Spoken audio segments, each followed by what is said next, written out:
আসসালামু আলাইকুম সবাইকে সবাইকে শীতের সকালের শুভেচ্ছা। কেমন আছেন সবাই?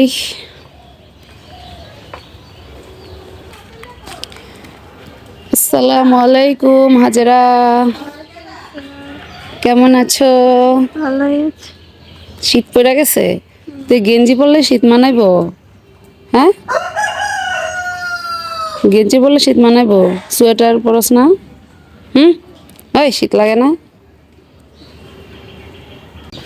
না, যাই গিয়ে সকালের নাস্তাটা বানাই। আমার আম্মা আবার বাড়িতে নাই আজকে। আপনাদের আমি রুটি মেকারে রুটি বানিয়ে দেখাবো। আমি অনলাইন থেকে রুটি মেকার অর্ডার করছিলাম, তো আজকে বানাবো আর কি। বানিয়েছিলাম 2 দিন হবে, ভালোই রুটি হয়েছে, তো আজকে আপনাদের সাথে শেয়ার করব এই আর কি। তো চলেন। প্রথমে আটা সেদ্ধ করার জন্য আমি চুলায় একটা কড়াই বসিয়ে নিয়েছি। আর আমাদের গ্রামে তো এখন শীত পড়ে গেছে, তো গরম পানি খেতে হয় সকালবেলা। আর ওই পাশের পাতিলটাতে গরম পানি করা আছে, তো যার কারণে ওইখান থেকে গরম পানি নিয়েই আমি আটাটা সিদ্ধ করতেছি, একটু তাড়াতাড়ি হওয়ার জন্য আর কি। এই তো আমার আটা সেদ্ধ হয়ে গেছে। আর এখানে আটাটা সেদ্ধ করার পর আমি মেল্ট করে আটার ডো তৈরি করে নিয়েছি। আর এই তো আমার রুটি মেকার দেখতে পাচ্ছেন। এখানে আজকে আমি রুটি বানাবো, আপনারা দেখেন।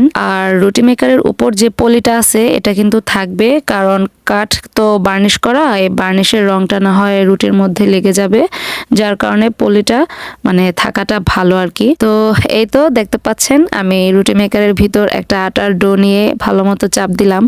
চাপটা একটু ব্যালেন্স করে দিতে হয় আর কি।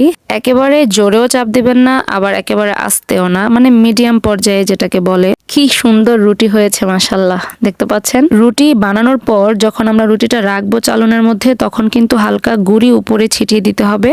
এই তো আমার একে একে সবগুলো রুটি বানানো শেষ। সবগুলো আর আপনাদেরকে দেখাতে পারলাম না। আর অবশ্যই মনে করে কিন্তু রুটিটা যখন রাখবেন চালনের মধ্যে, তখন হালকা একটু গুঁড়ি ছিটিয়ে দিবেন, তা না হলে একটার সাথে আরেকটা লেগে যাবে।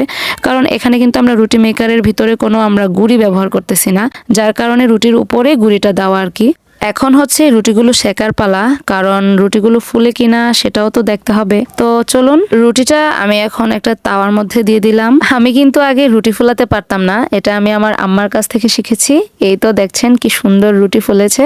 তো আজকের ভিডিওটি এ পর্যন্তই। সবাই অনেক ভালো থাকবেন। আল্লাহ হাফেজ।